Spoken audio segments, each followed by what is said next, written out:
mental illness. It is an artist that specializes in painting the mind a joyless morning. Last year, I watched depression draw my best friend into a collapsing sun, tried to convince her that trading in her shine for a dark death would light up the world, color her deep in circumstance enough to see trauma leaking from her smile. I remember the first time my best friend showed me how close depression and suicide were. She showed me through music. She turned her arm into a violin, made the scissors the bow, and slid it across her wrist until I could hear the song in her blood.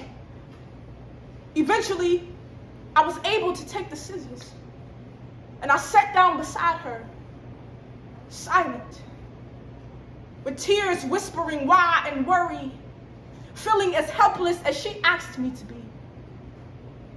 She tried to make an outro 3 more times after that. But it's just something about when God isn't finished with you yet.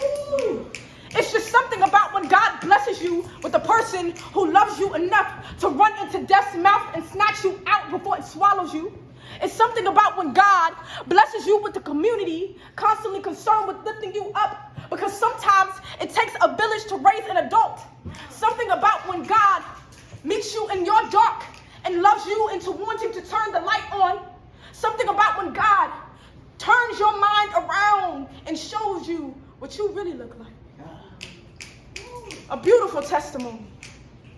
A broken blessing that will always be worthy of healing. That will always be necessary.